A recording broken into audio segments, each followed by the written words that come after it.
Coucou, bonjour les enfants, bonjour les bious. Vous pouvez vous installer, installez-vous confortablement. On va commencer notre séance. On commence tout de suite, non pas avec la séquence de témoignages, mais la séquence questions-réponses. Dimanche dernier, nous avons terminé notre vidéo avec une question. La question était la suivante.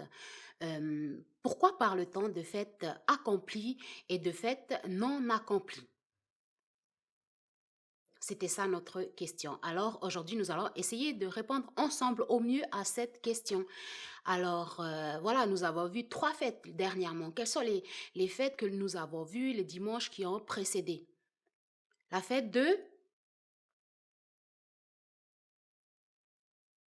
la fête de Pâques, effectivement. Puis la fête de Pentecôte et enfin la fête de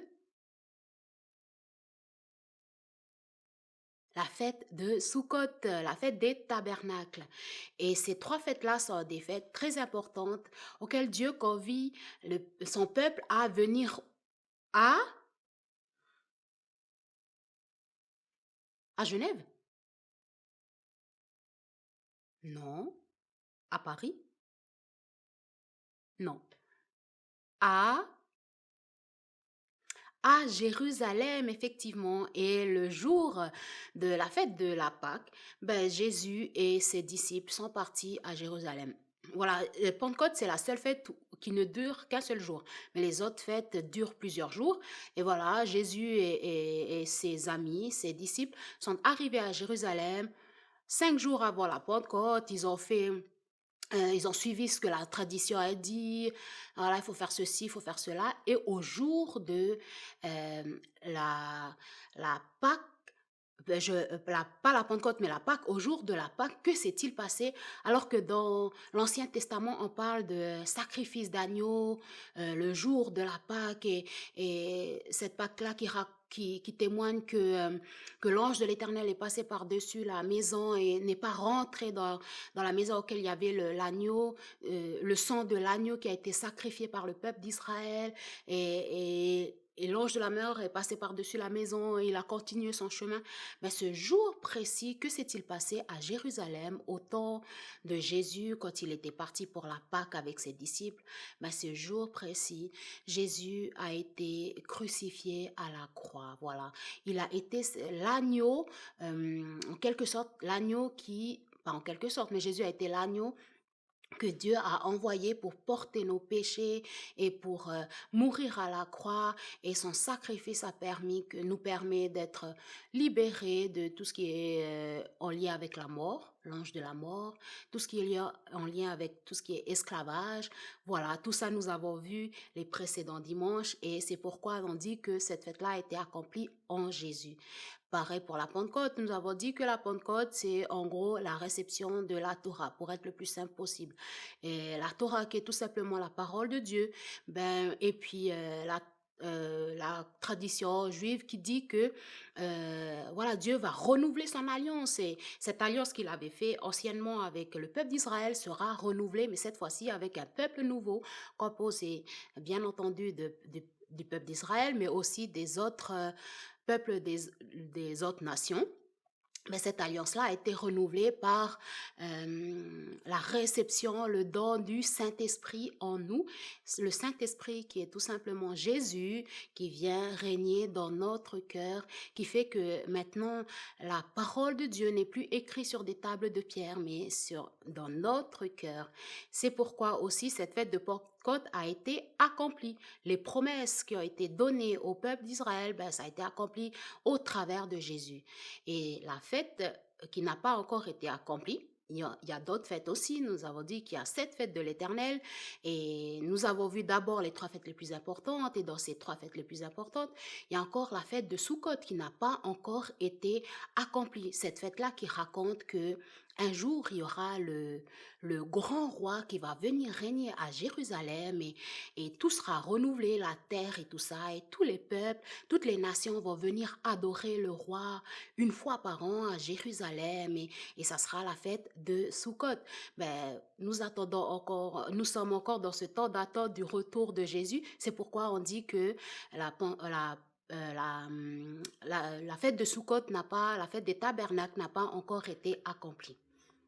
Ok, voilà, ça c'est la première étape de notre réponse. Nous avons fini avec la séquence questions-réponses. On continue avec la séquence un dimanche, une histoire. Alors, ce week-end, c'est le week-end de l'Ascension. Oui, c'est vrai que jeudi, il y a eu le jeudi de l'Ascension. Qu'est-ce que l'Ascension? Pour connaître un peu plus sur l'Ascension, je vous invite les enfants à lire un passage biblique. C'est celui des Actes, Acte 1, versets 6 à 11. Moi, je ne vais pas la lire parce que je n'ai pas le temps. Je vous laisse lire avec vos parents.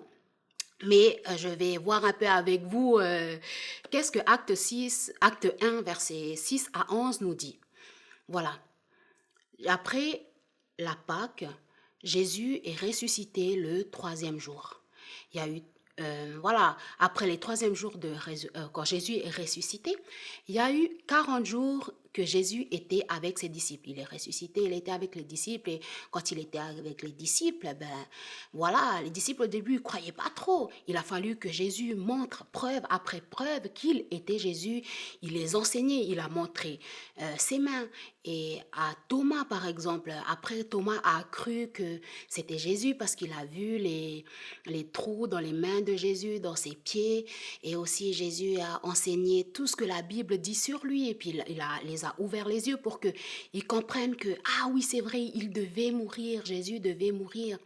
Et il y a eu d'autres choses aussi, alors que Jésus, voilà, Jésus était en train de manger avec eux, avec ses disciples, était là à un moment donné, au même moment, alors qu'il était avec eux, en un instant, il est à 40 kilomètres plus loin. Voilà, il y a des choses qui se passaient. Du coup, les disciples, en voyant tout ça, waouh, Jésus qui est encore glorifié, qui est ressuscité, Jésus qui traverse les murs, parce que c'est vrai qu'à ce moment-là, voilà, Jésus, dans une pièce fermée, Jésus, il traversait le mur. Jésus, à quelques moments, enfin, il était là, et puis d'un coup, il est à 40 kilomètres. Quand il voyait ça, il se demandait, waouh, est-ce là le règne messianique? C'est-à-dire, est-ce là le temps voilà, est-ce que c'est vraiment le moment où Jésus, tu viens régner avec nous? Est-ce aujourd'hui le jour où tu vas régner à Jérusalem, où tu vas être le roi des rois, où les nations vont venir te louer? Est-ce là maintenant le moment où ça va arriver la fête de Sukkot? Eh bien, qu'est-ce que Jésus leur répond? Jésus leur répond, ce n'est pas à vous de connaître l'heure et la date de ces temps-là, mais ce qui est important que vous connaissiez, que vous sachiez, c'est que je m'en vais auprès du Père et je vous enverrai le Saint-Esprit qui viendra habiter en vous.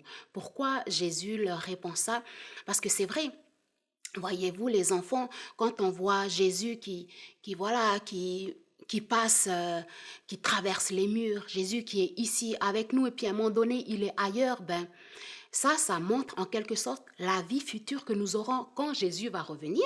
Cette vie après la mort, ils entrevoient en quelque sorte, ils entrevoient ce que la vie après la mort nous dévoile, mais aussi les disciples, ils étaient contents, quoi, ils étaient heureux. Et Jésus leur dit, mais non, ce n'est pas encore le temps pour ça. Moi, je vais auprès du Père et puis je vous enverrai le Saint-Esprit. Et ça, c'est la réponse de l'ascension. C'est ça ce que l'ascension, il veut dire.